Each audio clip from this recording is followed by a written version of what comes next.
time to go over the latest Green Day album. Father of all motherfuckers. Green Day is an East Bay, California pop punk band consisting of Billy Joel Osborne. I almost said Osborne. Billy Joel Osborne. Yeah, He got adopted. Yeah. Billy Joe Armstrong on lead vocals, guitar, Mike Dirnt on bass, and Trey Cool on drums. Oh, that makes sense. That's why. Oh, no, does Trey. Trey, yeah. Okay. I'm stupid. Yeah. Also, I didn't listen to that album because it's why would you listen to 3 Green Day albums? Like why would we listen to one Green Day album that's not Dookie? You do have a point. Do we have to explain what Green Day is? I want to explain something about Green Day. So, there are, within the realm of punk, a couple true punk icons. Just like individuals whose place in punk is kind of important, revolutionary. You have people like Sid Vicious and Johnny Rotten of the Sex Pistols. You have the various members of the Ramones and the Ramones. Yeah. The various Ramones, because they all had the same last name because they legally changed their name to Ramone when they joined the band. For some stupid fucking reason. You have like Patti Smith and Iggy for like... Iggy Azalea. Yeah, Iggy Pop for like their proto-punk stuff. You have people like Joe Biafra from Dead Kennedys. You have Waddy Buchan from The Exploited. Then you have people like Billy Joe Armstrong from Green Day. And you have like just various people, these various like punk icons. Of these icons, most of them I at least appreciate for what they did for punk, even if I don't really like them as people. Great example is one of the Ramones is like a very strong right-wing Republican now, and I kind of hate him for that. But I do appreciate what the Ramones did for punk, which means I kind of inherently have to appreciate what he did for punk. The dude from Bad Brains made an album with Vic Mensa. Yeah, the dude from HR from Bad Brains is very homophobic, but he revolutionized hardcore punk. You have I always fucking get his name wrong. Henry Rollins from Black Flag, and then Henry Rollins Band, who kind of revolutionized hardcore and post-hardcore. He's kind of a prick in real life. Of those people, like I appreciate pretty much all of them, except for 2. Those 2 are Waddy Buchan and Billy Joel Armstrong. And here's why for each. Waddy Buchan is a fucking cartoon character. He pretty much took punk and it's like social aware moments. Like the fact that it's a countercultural movement. It was supposed to stand for something. And Waddy Buchan took the basic punk and all he took from it was the aggression and the fashion. And he basically created what became called fashion punks. I don't know what that noise was either. Yeah. But basically just people who are punks purely for the aesthetic and to be fucking jackasses. Because all Waddy Buchan believes in is nothing. He literally stands for exactly nothing. Pretty much all of his songs can be broken down to fuck insert topic here. And never like any real like standing for anything. And all he wants to do is get in fights with people, drink, do drugs, and just be an asshole. Oh, Gigi Allen's another one I hate because he's a fucking like racist, sexist prick who would throw shit at people. Gigi Allen is like widely accepted within the punk community nowadays to be a piece of shit. Yeah. Whereas Waddy still has a pretty strong following. Gigi Allen was all gimmick. Yeah. Gigi Allen was a gimmick of a horrible, mentally unstable individual. Waddy still has like a pretty strong following. Another reason why I don't like Waddy is very comfortable with alt-right and neo-Nazis to an alarming degree. Like, he's, like, gone on, like, public record to say, fuck Nazis because Nazis killed somebody at one of his concerts. That's the only reason he said that. But he's also been seen photographed with members of neo-Nazi bands doing the fucking Heil Hitler salute.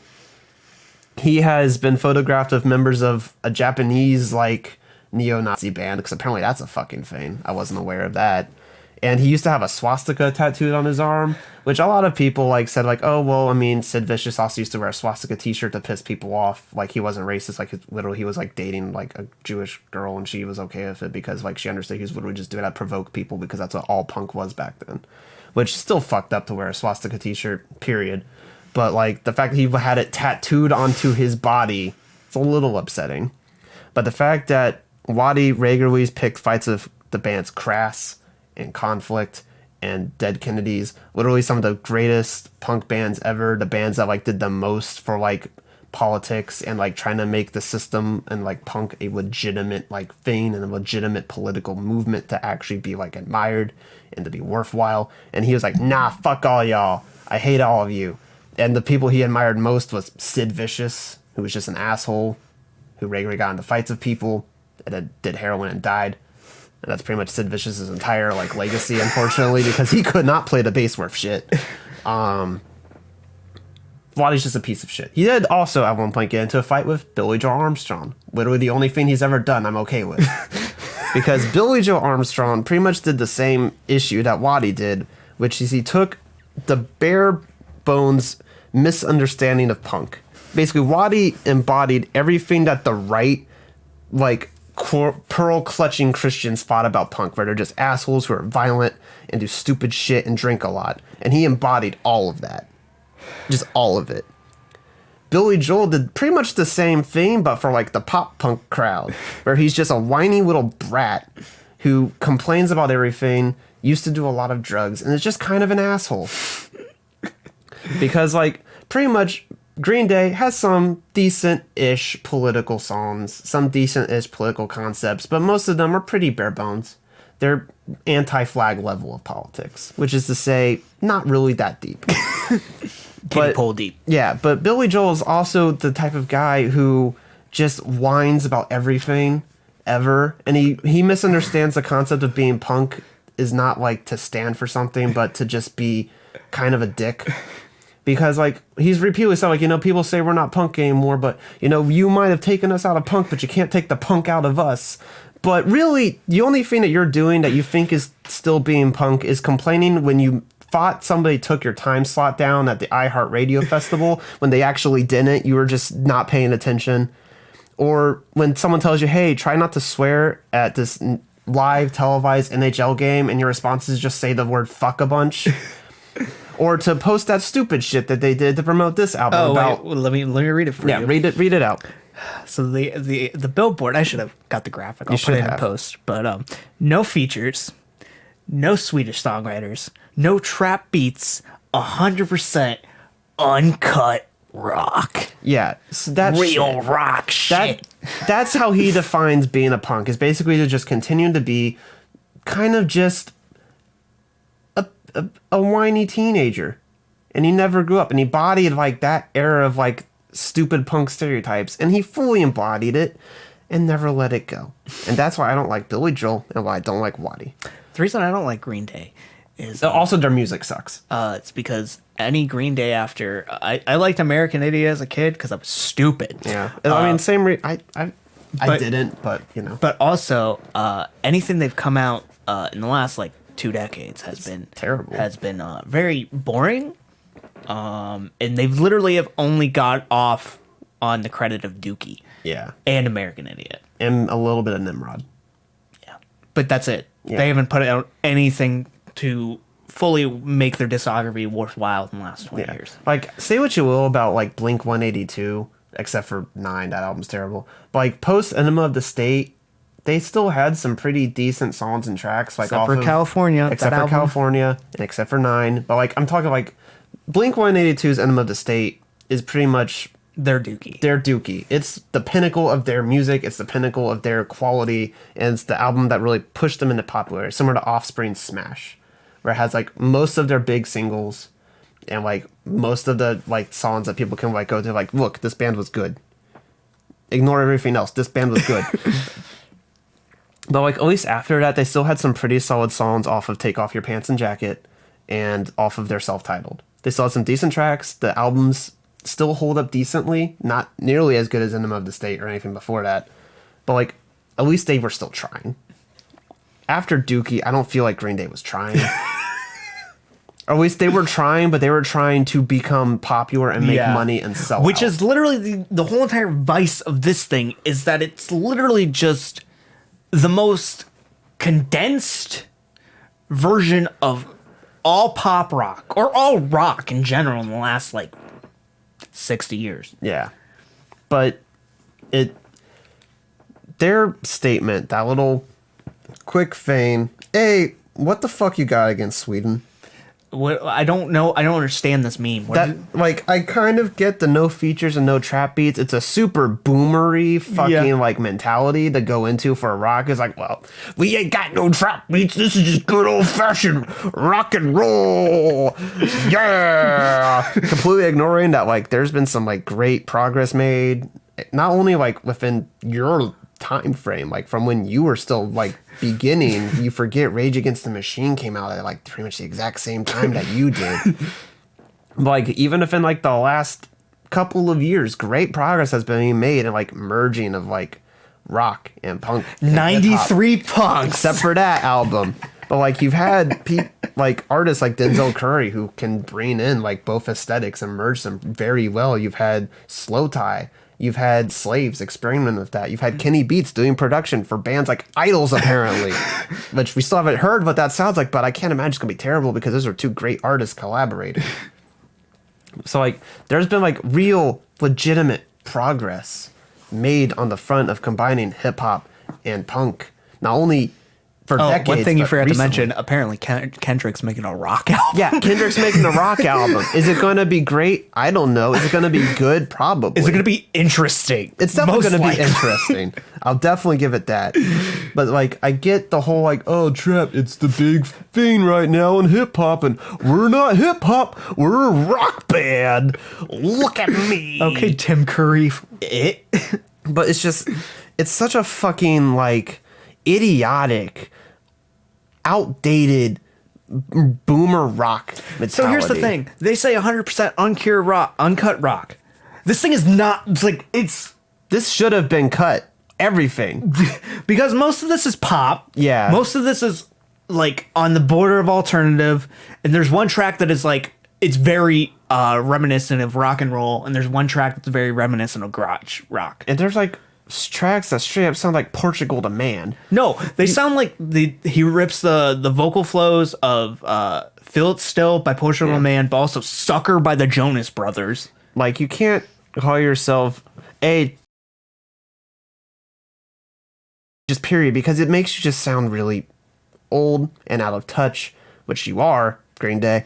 But You're also, like, which is also a common thing with these pop punk acts, because we did Blink 182 last year, and they're 50 something. They sound like they're 13. Yeah. And the same thing for this. He sounds like he's 13. This says a lot, but this is the worst his vocals have ever sounded. And here's the thing, his vocals have never sounded really that good. But goddamn, does this album make me appreciate his vocals in previous albums so much more. Because it's so poorly mixed. It sounds so goddamn nasally and grating and atrocious. I hate his vocals. One thing I forgot to mention, there's rumors flying before this album was released that this album was just to get out of a contract, and it was literally just like Here's the thing about that mentality. I don't know. I don't know. I who- haven't read it. I didn't double check that. That was just a rumor I heard. I have no idea if it's true. Do you know who else made albums to get out of a contract? Lou Reed with Metal Machine Music. Yes, and also David Bowie with his like experimental Berlin trilogy. He literally made. Was that? I don't remember that. Because there's a reason not like, at the that is immediately followed by like his poppiest, most successful like commercial albums ever. So basically, to get off his contract, he made free, really difficult to market experimental albums, which are some of his like most artistically like contemplating work. Like, it's not his best work, but it's interesting. It's experimental. It's unique. It's a period from his work that's like kind of essential to David Bowie as a whole. But they weren't going to sell, and that's why he made them to get out of his contract, and then immediately followed up with his like most poppy and like commercial albums ever to just make some money back. Like, that's how you get out of a record contract. You fuck over your like contract, but still make artistically interesting music that's just Metal not Machine music. Metal Machine music. It's not sellable, but it's unique and it's interesting. Is it good? I kind of like Metal It Machine set up music. things, but I wouldn't listen to it. No, I won't listen. I won't like be like, you know what I feel like listening to right now? Metal Machine music. But I appreciate it. I like it. So like, this is not how you get out of a record contract, unless you're just an asshole who doesn't care about the art that you're doing anyways. You just want fucking money. Green Day. Yeah.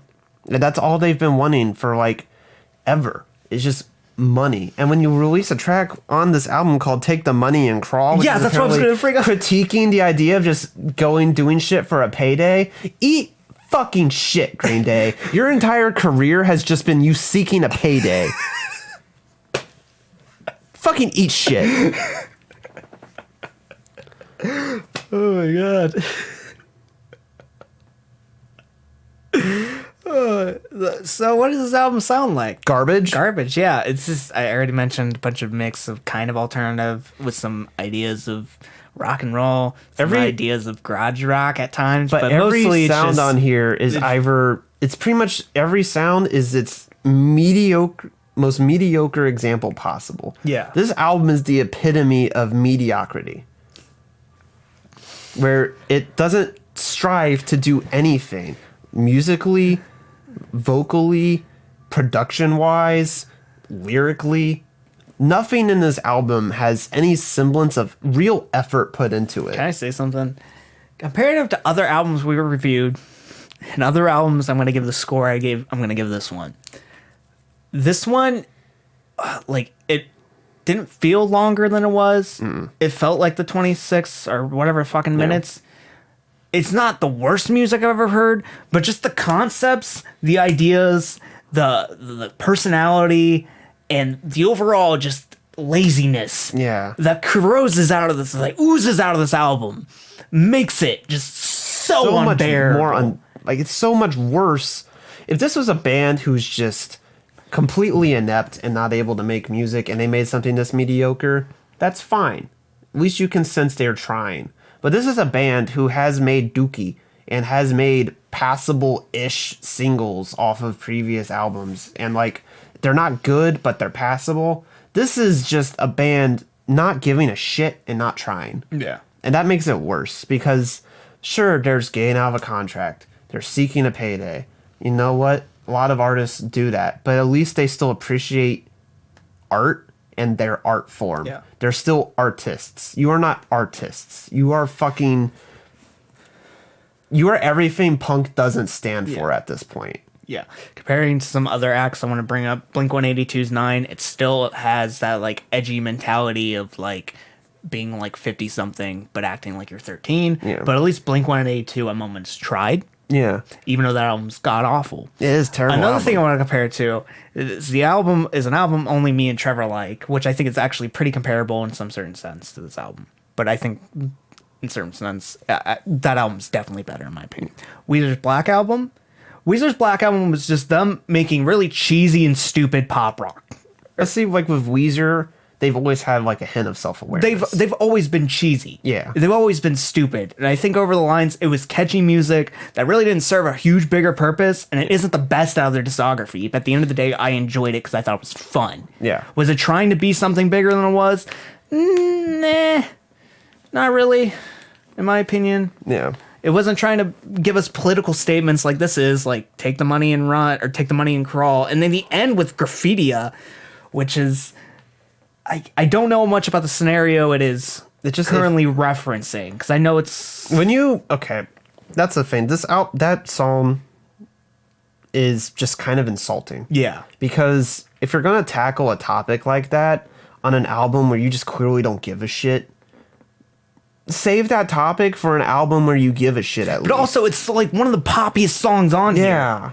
And it's not like poppy in a sense where it's just like, it feels like he's taking an atrocity and selling it off as an own.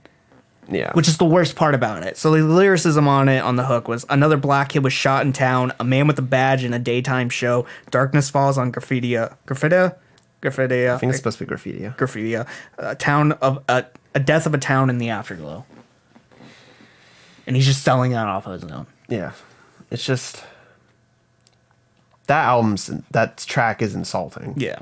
Because to make it as over-the-top poppy as you did, to make it on this specific album, an album where you clearly don't give a shit, it's fucking insulting to the real-life tragedies that have made you feel the need to make a track about this. Yeah. And it's just... it's fucking insulting. Yeah. That's all that you can really describe this album as. Yeah. It's in bad taste, or that track, it's in, well, this whole album is all in bad taste and insulting to the listener. But that track in particularly is like in bad taste and insulting to society in general. Yeah. And to the people who are actually affected by this shit. Yeah. Some other tracks I want to talk about. Stab You in the Heart just rips off Elvis, and it doesn't make any fucking sense. It's just why they're going down in more rock and roll. Because this is 100% pure uncut rock. Meet Me on the Roof has this weird like oh shit that sounds like it's trying to do a doo-wop. lot of their A lot of the tracks on this try to do the weird doo-wop shit. But it has the line, "Come meet me on the roof tonight, girl," which I thought he was returning to. The girl would just push him off and then we would be saved from this album. Great. Yeah. And then also, "I Was a Teenager" is their most edgiest. It's their edgiest, but it's also their fucking dumbest. Yeah. "I was a teenager, full of piss and vinegar, living like a prisoner for haters. I was a teenager. I'm an alien visitor. Do you know what? My life's a mess and school is just for suckers." That is so fucking edgelord material. You are a fucking 40-year-old. I think he's 50. 50? I'm just going to call them 50. I don't know if they you're are. If they're 40, 50-year-olds. they're 50. Do you know a punk band that made a good track about like teenage mindsets? Against Me with "I Was a Teenage Anarchist." Because it's actually addressing how like your mentality grows up as you grow up and how you can still be like a punk and you can still be kind of edgy and you can still be an anarchist, but you grow and you evolve and you become like actually intelligent with the shit you talk about. Not, "I was a teenager." Yeah, no fucking shit. Everyone was. That's literally a meaningless statement. And you adding "full of piss and vinegar" and all that stupid cliched shit afterwards doesn't make it any more meaningful. It's a stupid fucking line. It's the dumbest line of 2020. It's going to be the dumbest line of this entire decade, probably. And I think we're going to leave it at that. Fuck this album. Keep in mind those scores are futile and meaningless, but this one's exact on the money. It's 100% right answer. Right now, at this current moment, I think this is a big, fat, old 0. Big old goose egg. Don't say that because Fantana will sue us. Nope, gonna say it anyways. We keep referencing him. Eventually, he'll acknowledge us, and our channel will blow up to 0. This is just bad. This is one album where I've heard so many people unify against it. Yeah. Like I can't think of an album that was like this. Green Day is a band. Like even like things that people were like really heavy on that like are kind of polarizing, but I in my opinion aren't that bad. Like Speeding Bolt to Heaven, that wasn't like this level. Like 93 Punks, that wasn't really this level for some people, even though it's that bad. Yeah, it's terrible. Supermarket isn't that polarizing. Yeah. Because Logic has a fan base. This one, Green Day fans think this is bad. That's how you know they fucked up. Yeah. When like the diehard, like I've heard like, I think one critic who gave this like a semi-positive review, and that was still like a 3 out of 5. Yeah. And there are also a critic who like fucking shits their pants every time Green Day does anything. So like I don't give a shit about your opinion on I know Green who you're Day. talking about. I'm not gonna say we don't want to get in trouble with other people. We want to be nice and professional.